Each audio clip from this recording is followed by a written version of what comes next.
నేను భావిస్తున్నాను రవిశంకర్ గారు. రైట్. ఇక 2047 నాటికి వికసిత భారత్ దిశగా మోదీ ప్లాన్స్ వేస్తూ ఉన్నారు. భారత్ కూడా అలాగే పయనిస్తోంది. ప్రపంచంలో 4వ ఆర్థిక శక్తి ఇప్పుడు భారత్.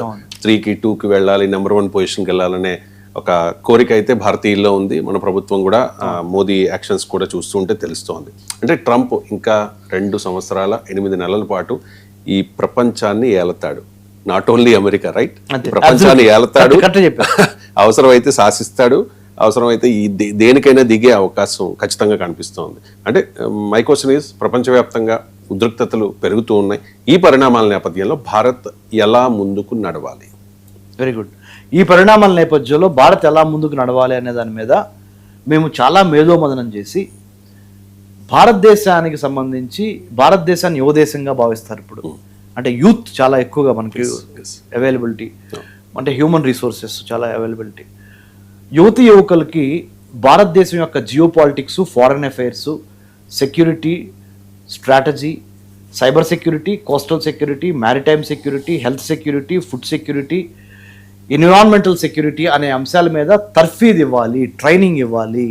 ఎందుకంటే రాబోతున్న రోజుల్లో మన మిత్రులు ఎవరో మన శత్రువులు ఎవరో తెలియని ఒక అయోమయ పరిస్థితుల్లో మనము భారతదేశము ఇంకొకసారి వేరే దేశస్తుల చేతిలోకి చెరలోకి వెళ్ళకూడదు.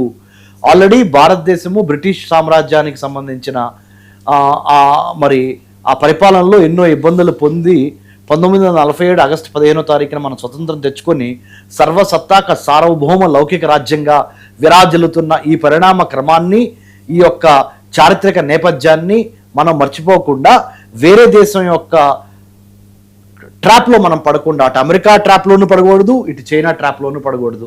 ఎవరికి మనము బానిస కాకూడదు. స్ట్రాటజిక్ ఆటానమీ అంటే వ్యూహాత్మక రక్షణ సంబంధాల మీద భారతదేశానికి తనదైన ముద్ర, తనదైన బాణి, తనదైన జాతీయ భావన ఉండాలనే ఉద్దేశంతో భారతదేశంలో ఉన్న 3000 యూనివర్సిటీస్లో యువత యువకులకి ఆయన BA చదవని, బీకామ్ చదవని, BSc చదవని, బీటెక్ చదవని, ఎంటెక్ చదవని, ఎంఫార్మసీ చదవని, కంప్యూటర్ చదవని, మేనేజ్మెంట్ చదవని, డాక్టర్ చదవని, ఏదైనా చదవండి మీరు. కానీ నేషనల్ సెక్యూరిటీ, దేశ రక్షణ, దేశ భద్రత మీద కోర్సు ఉండాలి అని UGC ద్వారా 3000 యూనివర్సిటీస్లో కోర్సున మేము ప్రవేశపెడుతున్నాము. ఆన్లైన్లో ఎవరైనా దీంట్లో ఈ కోర్సులో 10 వీక్ ప్రోగ్రామ్ ఇది మనం పార్టిసిపేట్ చేసి దేశ భద్రత మీద, జియో పాలిటిక్స్ మీద అవగాహన పెంచుకోవాలి. ఇది మొదటి ప్రయత్నం అండి రవిశంకర్ గారు. రెండో ప్రయత్నం ఏంటంటే, భారతదేశానికి 15,000 కిలోమీటర్ల ల్యాండ్ బోర్డర్స్ ఉన్నాయి. ఆ ల్యాండ్ బోర్డర్స్లో ఇండియాకి బంగ్లాదేశ్కి 4,000 కిలోమీటర్ల అతిపెద్ద ల్యాండ్ బోర్డర్ ఉందండి. ఇండియాకి చైనాకి 3,048 కిలోమీటర్ల ల్యాండ్ బోర్డర్ ఉందండి. ఇండియాకి పాకిస్తాన్కి 3,323 కిలోమీటర్ల ల్యాండ్ బోర్డర్ ఉంది సార్. ఇండియాకి నేపాల్కి, ఇండియాకి మయన్మార్కి, ఇండియాకి భూటాన్కి, ఇండియాకి ఆఫ్ఘనిస్తాన్కి కలిపి మొత్తం భారతదేశానికి ఈ చైనా, బంగ్లాదేశ్, పాకిస్తాన్తో పాటుగా మిగతా నేను చెప్పిన దేశాలకు కలిపి 15,000 కిలోమీటర్ల భూ సరిహద్దు ఉంది. భారతదేశానికి శ్రీలంకకి మధ్య వాటర్ బోర్డర్ ఉంది. ఆ వాటర్ బోర్డర్ని ఎట్లా కాపాడుకోవాలి అనే దాని మీద ప్రజల్లో అవగాహన తీసుకొస్తున్నాం.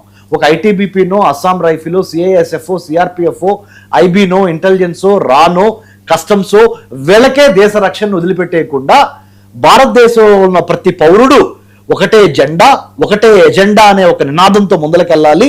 వికసిత్ భారత్ 2047 కల్లా భారత్ అంటే build a harmonious but audacious Raj to advance India's trade, India's technology, India's talent, India's tourism and to destroy terrorism.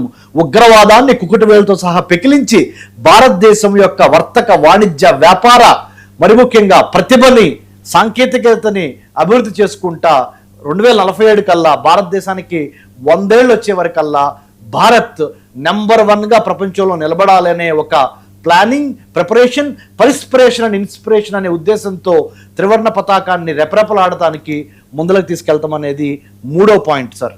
4వ పాయింట్ అతి ఇంపార్టెంట్ ఫైనల్ పాయింట్ ఏంటంటే, పార్టీలకు అతీతంగా, మతాలకు అతీతంగా, కులాలకు అతీతంగా, ప్రాంతాలకు అతీతంగా సర్వసత్తాక సార్వభౌమ లౌకిక రాజ్యంగా భారత్ గణతంత్ర రాజ్యంగా విరాజిల్లాలి అనే ఒక గొప్ప సదుద్దేశంతో మనం ముందుకెళ్ళాలి అనేది ముఖ్యంగా గ్రామాల్లో యువకుల్లో, కార్మిక కర్షక రైతు శ్రామికుల్లో ఆ జాతీయ భావన, దేశ భక్తి మీద మరి మేము యూనివర్సిటీ గ్రాంట్స్ కమిషన్ తరఫున పనిచేయాలని నిర్ణయించుకొని నేషనల్ సెక్యూరిటీ స్టడీస్ అనే కోర్సుని ప్రవేశపెట్టడం జరిగింది సార్.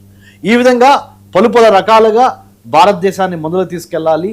భారతదేశము గ్రాస్ డొమెస్టిక్ ప్రొడక్ట్లో అన్నిటికీ మించి మన ఇంటెలిజెన్స్, మన నాలెడ్జ్, మన స్కిల్, మన యాటిట్యూడ్ ద్వారా ప్రపంచంలో నెంబర్ 1గా ఎదగటానికి కావాల్సిన అన్ని రకాలైన ఎమర్జింగ్ టెక్నాలజీస్ని, అంటే artificial intelligence, block chain, IoT, big data, 5G లేదా 6G, మెటావర్స్ లాంటి నూతన new emerging technologies, net technologies అంటారు, వీటిని ఏ విధంగా డెవలప్ చేసుకొని వాటిని మన యొక్క వ్యవసాయ రంగానికి, మరి మన యొక్క ముఖ్యంగా అగ్రికల్చర్ సెక్టర్కి, వాటర్ ఇరిగేషన్ సెక్టర్కి, మరి ముఖ్యంగా మాస్ ట్రాన్స్పోర్టేషన్కి, పబ్లిక్ గవర్నెన్స్కి ఏ విధంగా వాడాలి అనే దాని మీద కూడా తర్ఫీదు ఇస్తున్నాం రవిశంకర్ గారు.